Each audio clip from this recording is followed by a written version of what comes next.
되게 자주 얘기하는 말인데, 지금 현재 입시 상황은 메디컬이 모든 걸 좌우하는 그런 상황입니다. 메디컬이 어떻게 전형을 설계했고, 그 다음에 학생들이 메디컬을 어떻게 생각하는지에 따라서 연쇄적으로 정말 많은 부분에서 영향을 받고 있는 상황이다라고 우선 생각하셔야 되고요.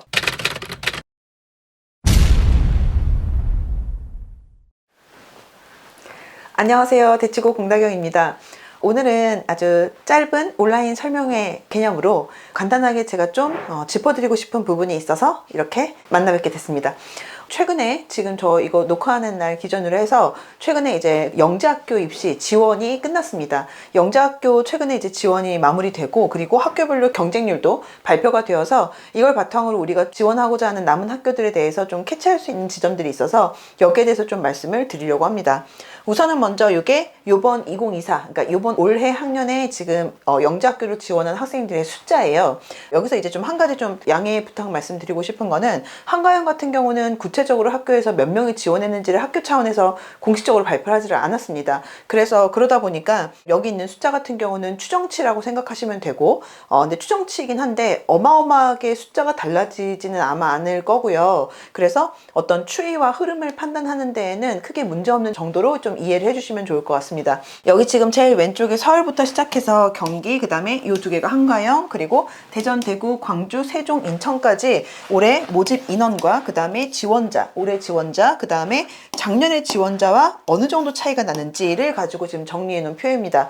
그런데 여기 지금 보시면은 여기서 작년과 비교된 인원, 요거를 좀 이제 전체적으로 보셔야 될 것 같은데요. 이 중에서 이렇게 빨간색으로 표시된 부분 같은 경우가 이 부분이 이제 작년에 비해서 좀 많이 지원을 안 한 학교, 많은 학교들이 실제로 경쟁률이 학령 인구가 줄었음에도 불구하고 많이 올라갔는데, 지금 되게 줄은 학교들 같은 경우는 심지어는 지원자 숫자가 꽤나 작지 않은 숫자가 좀 많이 빠지기는 했어요. 근데 여기서 어떤 학교가 빠졌는지에 대한 면면을 보게 되면 이게 어떤 지점에서 이렇게 빠졌는지에 대해서 우리가 좀 추측해 볼 수 있는 지점들이 있습니다. 여기에 대해서 좀 말씀을 드릴게요. 최근 영재학교에서 이제 의학 계열을 진학한 학생들의 이제 비율을 가지고 이제 도표화된 건데, 보시다시피 가장 순위권이 일반적으로 사람들이 많이 알고 있는 대로 이런 어떤 이제 서울, 경기와 그 다음에 대전, 대구 같은 경우가 가장 대표적으로 꼽힙니다.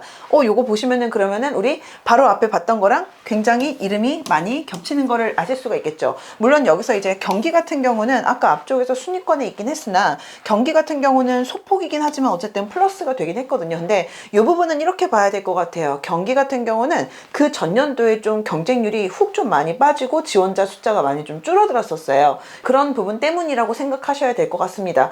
그래서 결국에는 큰 틀에서 봤을 때는 지금 여기서 경쟁률이 빠진 학교들 같은 경우는 영재학교에서 의학계열로 진학을 꽤나 많이 한 학교들이 주로 빠졌고, 반대로 생각하면은 상대적으로 그렇지 않은 학교들 같은 경우는 오히려 경쟁률이 이제 올라간 모습도 많이 보인다라고 생각하시면 될 것 같습니다. 심지어는 학령 인구 빠진 거 생각하면은 굉장히 많이 선방한 거죠. 지원자가 많이 준 학교 같은 경우에는 학령 인구가 많이 줄어서 그런 게 아닐까라고 생각하실 수도 있을 것 같은데, 개인적으로는 제가 그래서 사실 이 지금 현 중3 친구들의 어떤 상황을 가지고 만약에 말씀을 드릴 때, 괜찮은 뉴스에서 정리해 놓던 표가 가장 직관적으로 좀 이해하기 좋아서 제가 되게 좋아하는데요. 지금 이게 현 중3 친구들의 표고, 그 다음에 여기 지금 노란색 같은 경우가 우리가 인원이 되게 많다고 알고 있는 황금돼지들이거든요. 근데 가만 보시면은 황금돼지들이 많은 거는 분명히 맞습니다. 현재 고등학생들이나 아니면은 20대 초반인 학생들에 비해서는 분명히 많기는 하거든요. 그런데 많기는 한데, 근데 중3 친구들은 이 친구들이랑 비교하지 않고 다른 학년이랑 비교했을 때는 절대 작은 숫자가 아니거든요.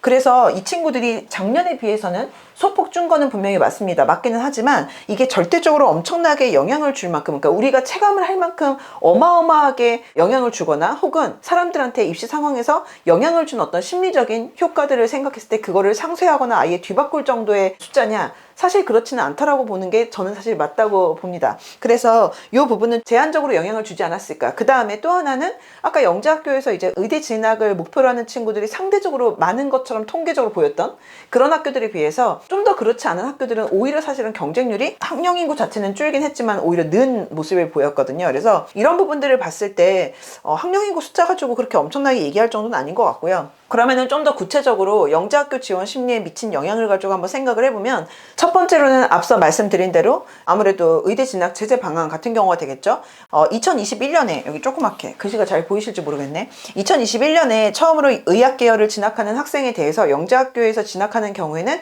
여러 가지 제재 방안을 처음으로 발표했습니다. 그래서 2021년에 이 발표 이후에 진학한 친구들 같은 경우는 페널티가 이제 적용이 되고요. 그게 이제 현 고2부터 해당이 되죠. 아마 지금 고3인 친구들까지는 지금까지 우리가 알고 있는 영재학교에서 의대 진학했을 때의 어떤 실적 거의 비슷하게 나올 수도 있고, 혹은 더 나올 수도 있겠네요. 왜냐면은 얘기 들어보니까 올해 같은 경우는 조금 분위기가 올해가 이제 마지막이다 라고 생각하고 좀 써도 뭐 그래 알았어 약간 이런 분위기인 것 같기도 한데, 어쨌든 그러다 보니까 올해까지는 어느 정도 실적이 나오기는 할 텐데요, 의대 실적이. 근데 요 다음, 그러니까 현 고2가 되겠네요. 고2부터는 좀 분위기가 바뀔 수 있지 않을까 싶긴 합니다. 그래서 이런 방안이 있고, 여기에 대해서 구체적으로 어떤 제재 방안이 있는지에 대한 내용 같은 경우는 제가 최근에 영상 정리를 해놓은 게 있으니까 그거를 참고해 주시면 좋을 것 같습니다. 그 다음에 또 하나는 또 이제 추가적으로, 그리고 올해 들어가지고 이제 제재 방안이 추가가 된 게 있어요. 재지정 평가를 하는 게 있는데 그거를 영재학교는 해당이 안 됐거든요.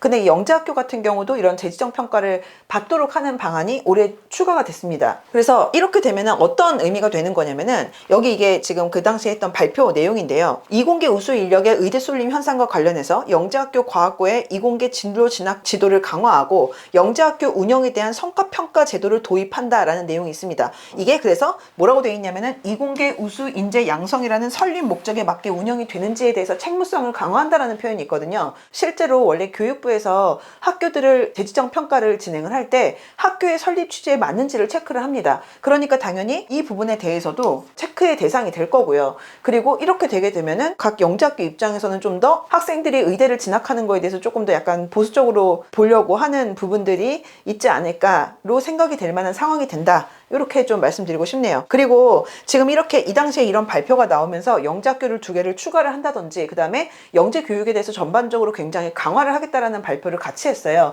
그럼 그 얘기는 무슨 말이냐? 그만큼 예산이 들어간다는 거고, 이렇게 영재학교도 더 추가하고 더 강화하고 이랬는데 2개가 나중에 추가가 되면 10개가 되는 상황에서, 그 상태에서 만약에 의대를 오히려 더 많이 그렇게 해서 가게 된다로 결과가 나오게 되면은 사실 되게 부담스러울 거거든요. 그렇기 때문에 이런 부분을 생각하면은 아마도 이 책무성을 강화한다는 방향이 어느 정도는 그쪽 방향으로 갈 확률이 높지 않나, 이렇게 보시는 게 맞을 것 같습니다. 대신에 영재학교에서 만약에 의대를 진학하는 거를 빼고 생각한다고 하면은 여전히 영재학교 진학은 정말 메리트가 학생들 입장에서 많은 고등학교인 거는 맞거든요. 요거 같은 경우는 최근에 아마 많이들 아실 거예요. 기업연계 계약학과라고 해서 당장 올해부터 정말 많은 인원이 배정이 됐죠. 어느 정도 확정이 됐냐면은 올해 당장 신설 혹은 증설로 인원이 추가돼서 확대가 된 게, 인원이 지금 확정된 것만 1000명이 넘어요.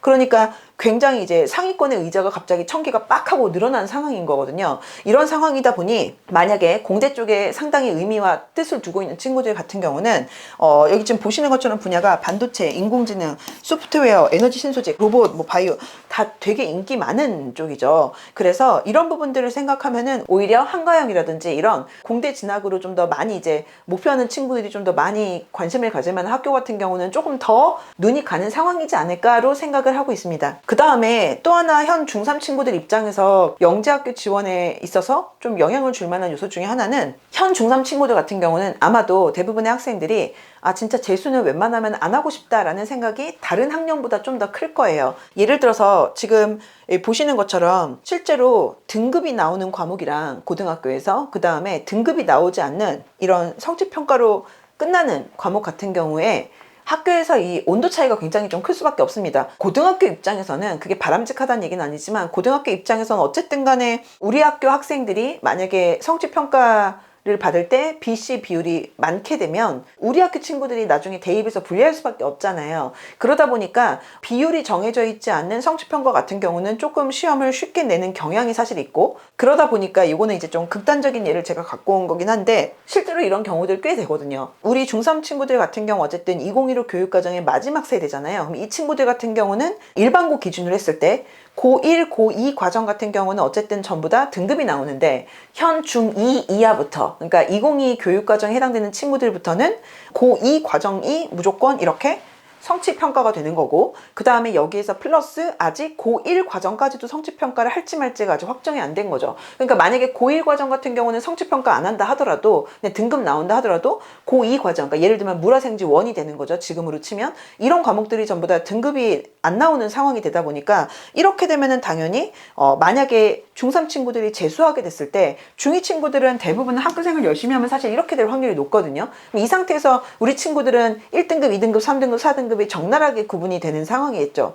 물론 대학에서 이 둘을 똑같이 보지는 않을 겁니다. 어떻게든 채점 기준을 어쨌든 나름대로 마련을 하겠지만, 그렇다 하더라도 1등급이 아니라면 사실은 이거보다 대단히 유리할 수는 없거든요. 그러다 보니까 학생들 입장에서는 정말 재수 별로 하고 싶지 않아, 웬만하면은 재수해서 득될 게 없어 라고 좀 생각할 확률이 높을 거란 말이에요. 그 다음에 또 하나는, 이게 지금 현재 2022 교육과정에 해당되는 내용인데요. 근데 이런 2022 교육과정에 해당되는 내용이 당연히 2015보다는 바뀐 좀 상황이 되겠죠. 근데 이런 상황에서 이 친구들은 여기서 이 공통과목은 아직 발표가 안 됐고, 여기서부터는 싹 다 지금 성취평가제다 보니까 내신을 이렇게 학생들이 줄을 세워가지고 1등부터 꼴등까지를 나눌 때 이 줄이 다음 학년부터는 굉장히 흐릿해지는데, 중3까지는 어쨌든 그게 좀 더 선명한 상황이다 보니까 되게 이제 분리할 수밖에 없는 지점들이 좀 아마 있을 확률이 높고요. 근데다가 지금 수능 개편이 예고되어 있잖아요. 물론 이게 현 중2부터이긴 한데, 그렇게 되면 이제 중3 친구들은 만약에 수능 개편이 뭐라도 어떤 식으로든 되게 되면,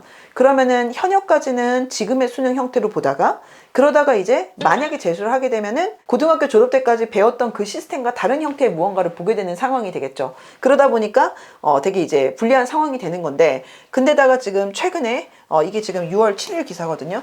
이주호 교육부 장관이 처음으로 대입 개편에 대해서 조금 더 직접적으로 얘기를 했습니다. 물론 이 부분이 어느 정도 얼마큼 될지는 발표 끝까지 가봐야 되는 거는 맞습니다. 그렇기는 한데, 근데 개편 여부와 상관없이 아까 좀 전에 우리 2022 교육과정에 대해서 잠깐 봤잖아요. 그게 2015 교육과정이랑 어쨌든 교과 편제가 다를 거 아니에요. 그러다 보니까 교과 편제가 이제 내신 과목들이 달라지게 되면, 그러면 당연히 수능 과목도 바뀔 거거든요. 그래서 수능 과목이 바뀌면은 대입에서 새로운 대입 제도가 대단하게 바뀌지 않고, 그 다음에 수능이 지금처럼 그냥 오지선다 문제들 위주로 나온다 하더라도 어쨌든 중3 학생들 입장에서는 익숙하지 않은 형태의 과목들이 될 확률이 사실은 높겠죠. 그래서 이런 상황들 때문에 어차피 수능 범위가 달라질 것이고, 그 다음에 수능 과목이 달라질 것이기 때문에 이 발표가 최종적으로 어떻게 될지는 모르나, 어쨌든 중3 친구들 입장에서는 이 모든 과정들이 전부 다 그다지 달갑지 않은 사실은 상황인 거죠. 이런 부분들이 갖고 있는 어떤 임팩트를 최소화를 하려고 하면, 그러면 학생들 입장에서는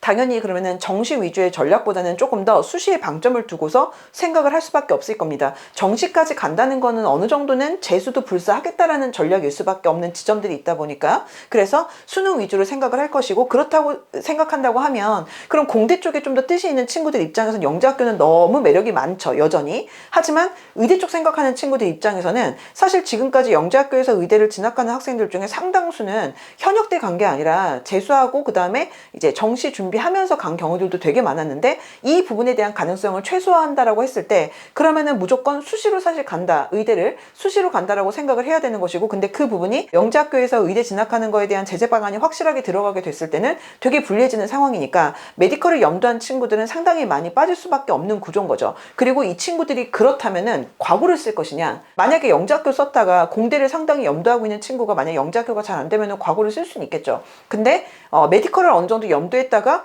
이건 아닌 것 같은데 라고 생각해갖고 만약에 원서를 안 쓴 친구들은 아마 과구를 안 쓸 거예요. 그리고 이 친구들이 그러면 어느 쪽을 선택할 것이냐, 지금까지는 영재학교나 과구를 준비했던 친구들이 만약에 좀 잘 안 됐거나 아니면 중간에 마음을 바꾸게 되면은 자사고를 선택하기도 하고, 아니면 일반고 가서 최선을 다해보자, 일반고 가서 뭐 1등을 한다, 전인을 노린다, 이렇게 전략을 짜기도 했는데, 아마 이 친구들의 우선 기본적인 성향상, 그 다음에 또 지금 현재 입시 상황상 좀 더 자사고 쪽 지원을 좀 생각할 확률이 높을 것이다. 자, 그러면은 이 부분에 대해서 이렇게 좀 생각을 해야 될 것 같아요.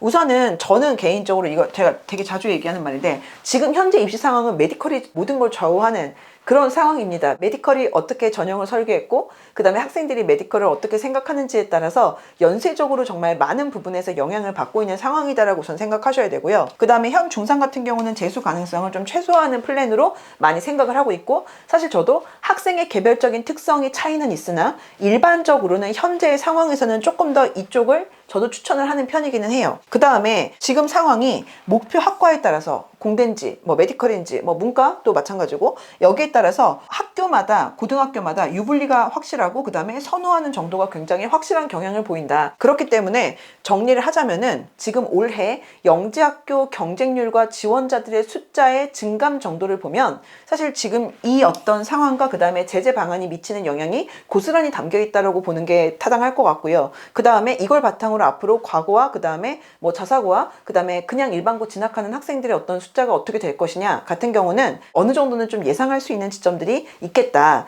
그리고 이게 그냥 자사고 그 다음에 그냥 일반고라기보다 좀 더 정확히는 메디컬에 엄청나게 의미를 두지 않는 친구들은 과고 진학을 할 것이고 자사고도 어떤 자사고는 의대 입시에 그렇게 엄청 실적이 좋거나 그쪽으로 맞춰져 있지 않은 자사고도 있고요. 그 다음에 일반고 같은 경우도 일반고지만 되게 의대 실적이 높은 주로 이제 교육특구에 있는 어떤 학교들이죠. 그런 학교들 같은 경우는 아무래도 상대적으로 일반고임에도 불구하고 메디컬 실적이 되게 좋은 학교들도 있잖아요.